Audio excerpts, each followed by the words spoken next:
Hi everyone, this is going to be our makeup video since our Armor Bear Mom Social had to be postponed or semi-canceled because we want to go ahead and get this information to you guys. Now, we had a lot of interest in this topic of connecting with your kids on home days, and unfortunately it was just a rainy day and we needed to make arrangements to be flexible with the rain, the devotions, the book parade, and all the things. So we will still be available to connect with you at devotions next week. I would love to stay and visit and see some of you guys and just say hi, stop by and ask questions. I will still bring those resources with me. I'll bring my bag, and if you want to catch me and grab one of those, I will have those for whoever stops me and wants them. So our topic today is on connecting with kids on home days, and this had a really large appeal. Many moms were very interested, like, oh, I want to go to that one. I want to know more about that one. And I think it's because we all want that little bit of extra something on home days that's not extra work, right? Because we definitely feel the load of having to work really hard, be on our A game, put our best foot forward on our home days, but something that is going to fill our cups and just kind of bless our relationships with our kids when they're home with us on those days. So, one of my favorite stories recently about one of my children is that he came home and he's a pre-K 4 kid. He came home from school with his pre-K packet. They sent home these really cute little school packets. They're totally optional, but we have a culture in our home of doing school, so my little ones, they want to do their school too. And he gets out his preschool packet. This happened, brought it home after spring break, and it was a numbers packet. And I'm thinking, like, this kid's, he's got it. He's no, he can do this. It goes 1 through 10. But you have to know a little bit about this child's personality. He is very confident. He's my second son. He's very confident, very he's told me before, I'm so strong I can move this house. I could pick the house up, Mom. And you're like, yeah, sure, bud. And he gets out his schoolwork, he gets his clipboard. I'm sort of done for the day at this point. My other children have finished. My school age children have finished their school day. I'm in the kitchen and I'm like, that's fine. Go ahead, do your stuff. And he gets going. He's coloring his star, and it's like one star to color. He looks at me and he goes, "What am I supposed to do up here?" And he's a very, like, you know, tough little guy. And I'm like, it's just, you write the number 1, bud, because he's on the first page of this numbers preschool packet. You write the number 1. And he's like, oh. And I look at him and I'm like, straight line. Straight line, bud. And he's like, I know what to do now. And I'm doing the things in the kitchen and I'm like, okay, good. Yeah, you know what to, you've got it. Good.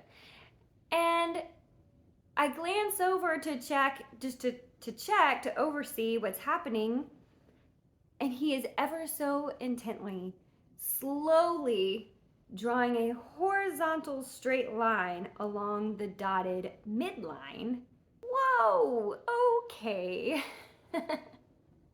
let's let's slow down and go over this, because he can hold the pencil correctly, he can count, he knows his numbers, but going through that correct tracing when they're expected to trace over something, I didn't realize I had missed.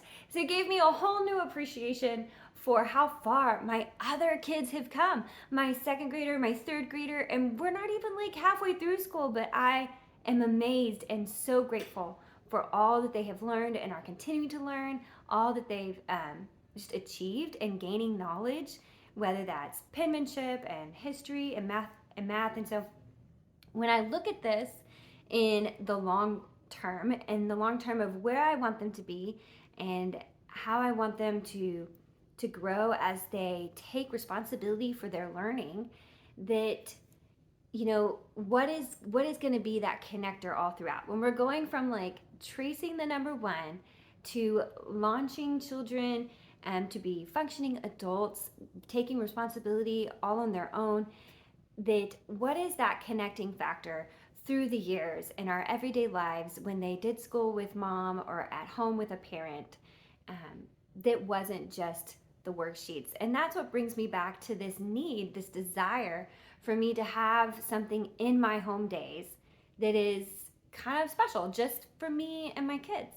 And that has to be something outside of the lesson plans that I know I'm going to enjoy as well. We have a handout, and that goes through, we'll link it in the parent update, and it goes through different ideas. Some things might be singing with your kids. My older children enjoy singing. We have a song binder, and I have there are examples of that in the handout of how you could make a binder for singing in your home all together. There's praying, journaling. There is nature journals. So if you enjoy being outside with your kids, sometimes just saying, you know what, every day after lunch, we're gonna go for a walk, or every day before lunch, depending on how the morning's going. Finding a spot in your home day to go outside, to observe nature. And so I have some little nature journals. I've got 3 different versions that you can access and print and make, and I have a couple of those to give away as well. Some of the other things are taking a mindful minute, so stopping when you need to stop, or in between breaks, to do some breathing, a breathing board, a finger tracing to calm down if you have younger students that need to slow down and relax a little bit in between assignments if the penmanship is stressful or the math facts are stressful. There are definitely opportunities to slow everything down and just connect one-on-one and talk for a minute. On the back of this handout, where the front, it has ideas for connecting things that I've mentioned, like nature time, prayer time, journaling, mindful minutes, singing. On the back of this handout, we have review game ideas. So as we are in the last quarter, if you are tired of drilling phonogram cards or drilling math facts or whatever it may be, change it up a little bit. Create that space and time on a home day where your kids can relax and laugh and still get their math facts done, or still get their history cards done, but maybe in a fun way as you're reviewing all of them. Be sure to check out both sides of that handout. It's really going to be up to you as a mom on what you enjoy as you strive to create space and time on your home days to connect with one another. Shoot me a message or email at armor@gloriadeoacademy.net if you have questions or want to discuss further. There could be so many things that come out of this topic. Like, I have 4 kids, or I have 5 kids. How am I supposed to be connecting with all of them? Or what are some ideas that we could do all together? And so I'd still love to have that time after devotions where maybe we could just chat and visit as a group of moms, and maybe there'll be a good time for that. In the meantime, do feel free to send me a text or an email, and we can keep the conversation going. I hope everyone has a great week, and we'll see you the next school day.